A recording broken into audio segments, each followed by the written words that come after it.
नमस्कार, आदाब, सत श्री अकाल, जय भीम, जोहार। मेरा नाम है नवीन कुमार।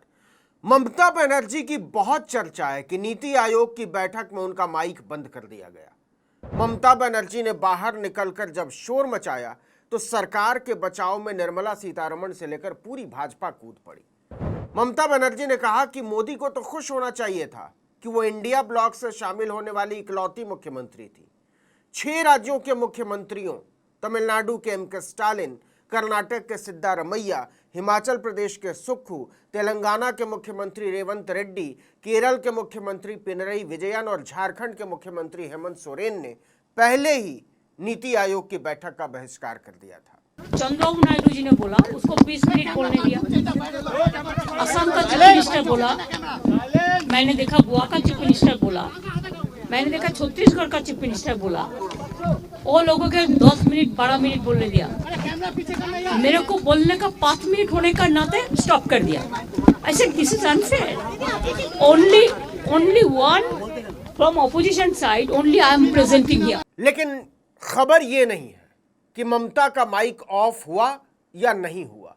खबर यह है कि बिहार के मुख्यमंत्री नीतीश कुमार ने मोदी को गच्चा क्यों दे दिया, वो भी 58,000 करोड़ का पैकेज लेने के बाद।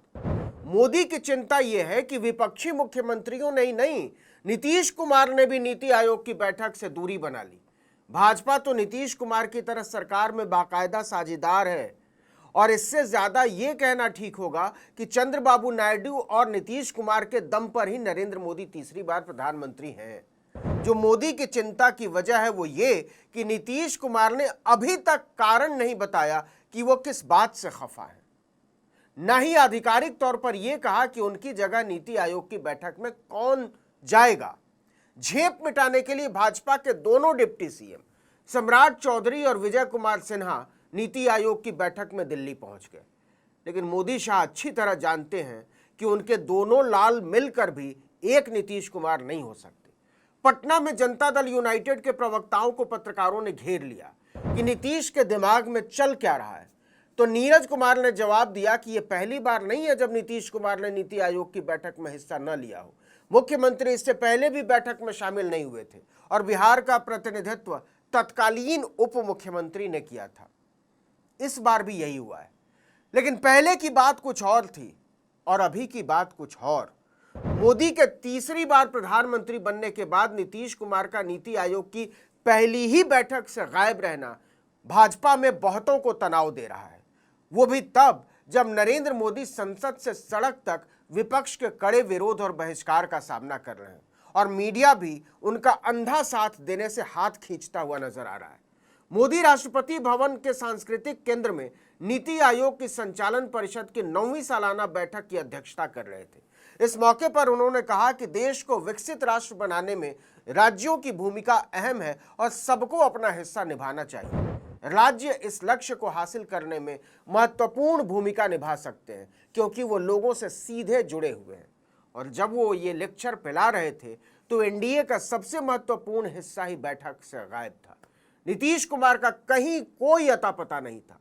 पश्चिम बंगाल के मुख्यमंत्री ममता बनर्जी को छोड़कर सभी विपक्षी दलों वाली राज्य सरकारों के मुख्यमंत्रियों ने इसका बहिष्कार किया हुआ था ही। मोदी को झटका तब लगा जब ममता बनर्जी भी बैठक बीच में छोड़कर बाहर निकल गई।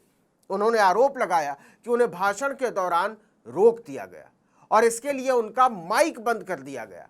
ममता ने कहा कि केवल 5 मिनट बाद ही उनका माइक बंद कर दिया गया, जबकि दूसरे राज्यों के मुख्यमंत्रियों को इससे ज्यादा समय बोलने के लिए दिया जा रहा था। 20-20 मिनट बोले मुख्यमंत्री। ममता ने कहा कि यह मेरा ही नहीं, बंगाल की जनता का भी अपमान है, पूरे विपक्ष का अपमान है। मैं आगे से ऐसी किसी बैठक में हिस्सा नहीं लूंगी। भाजपा इससे भारी दबाव में आ गई और सफाई देने पर उतर आई। लेकिन नीतीश कुमार क्यों नहीं पहुंचे? क्या यह नरेंद्र मोदी को चुनौती है या फिर उनकी कोई मजबूरी? आपको बता दें कि नीति आयोग की सर्वोच्च कमेटी ट्रस्टी काउंसिल में सभी राज्यों के मुख्यमंत्री, केंद्र शासित प्रदेशों के उपराज्यपाल और वित्त मंत्री, गृह मंत्री समेत कई केंद्रीय मंत्री शामिल होते हैं। आयोग के चेयरमैन प्रधानमंत्री होते हैं। ऐसे में नीतीश का बैठक में न पहुंचना कान खड़े करने वाला है। जेडीयू महासचिव केसी त्यागी ने जो इसकी वजह बताई, उसने और भी शक पैदा कर दिए हैं। उन्होंने कहा कि मुख्यमंत्री व्यक्तिगत कारणों से बैठक में शामिल नहीं हो सके, इसके पीछे कोई राजनीतिक कारण नहीं है। अब वो व्यक्तिगत कारण क्या है कोई नहीं जानता। सबको पता है कि नीतीश कुमार के जीवन में ऐसा कुछ व्यक्तिगत नहीं है जिसकी वजह से नीति आयोग की इतनी जरूरी बैठक से दूरी बना ले। पिछले ही दिनों केंद्र सरकार ने बजट में बिहार को 58,000 करोड़ रुपए का स्पेशल पैकेज दिया है, लेकिन विपक्ष इस बात को ले उड़ा कि करार तो स्पेशल स्टेटस देने का था, स्पेशल पैकेज तो लेमन जूस है। नीतीश कुमार पर इसका दबाव बढ़ता जा रहा था। ऊपर से उन्होंने खुद ही कह दिया कि स्पेशल स्टेटस को लेकर कुछ खास दबाव हमने खुद नहीं बनाया। उनकी पार्टी ने भी यही लाइन ले ली। तब तक नीतीश कुमार बुरी तरीके से फंस चुके थे और इसके केवल 2 दिन बाद वो नीति आयोग की बैठक से गायब हो जाते हैं। राजद नेता शक्ति यादव ने कहा कि मुख्यमंत्री जी ने बैठक को गंभीरता से लिया ही नहीं, क्योंकि बिहार को जो पैकेज मिला है वो जानते हैं कि छलावा है। खुद भाजपा के सांसद संजय सेठ ने कहा कि हमें नहीं पता नीतीश कुमार बैठक में दिल्ली क्यों नहीं आए। देखिए, नीतीश राजनीति के बेहद चतुर खिलाड़ी हैं। वो बोलने से ज्यादा बिना बोले हुए काम निकालने और राजनीति के संदेश देने की कला में माहिर है और उनकी इसी अदा से भाजपा घबराती है, नरेंद्र मोदी घबराते हैं, अमित शाह डरते हैं। इस बार भी नीतीश चुप है। अब भाजपा समझ नहीं पा रही है कि वो नाराज हैं या खुश हैं, लेकिन इतना तो सबको पता है कि यह सामान्य नहीं है और अगर यह सामान्य नहीं है तो फिर यह तूफान से पहले की शांति हो सकती है।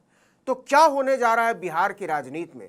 तेजस्वी यादव तो कई बार बोल चुके हैं कि चचा फिर पलटी मारेंगे, बस तारीख का पता नहीं है। अब इसको लेकर भी कानाफूसी होने लगी है कि नीतीश के दिल में चल क्या रहा है। दरअसल मोदी अपने तीसरे कार्यकाल में बेहद कमजोर नजर आ रहे हैं। उनका डर विपक्षी नेताओं के दिलों से निकल गया है और अब तो वो एक बिखरे हुए नेता की तरह नजर आते हैं। अब देखिए कि ममता बनर्जी आने के बाद बैठक से निकल गई, नीतीश कुमार पहुंचे ही नहीं और तमिलनाडु के मुख्यमंत्री एम.के. स्टालिन ने नीति आयोग की बैठक का बहिष्कार करते हुए सोशल मीडिया पर मोदी की जमकर धज्जी उड़ा डाली।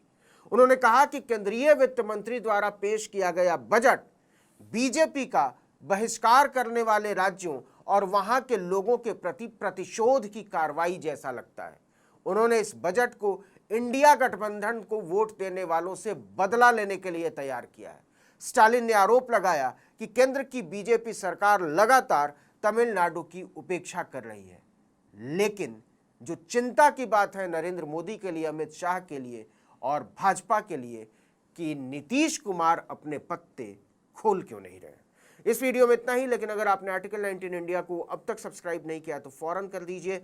बेल आइकॉन दबाइए, घंटी जैसी आकृति, लाइक कीजिए और कमेंट करके बताइए हमारा वीडियो आपको कैसा लगा। हमारा ट्विटर हैंडल है article19_India और मेरा ट्विटर हैंडल नवीन जर्नलिस्ट। नमस्कार।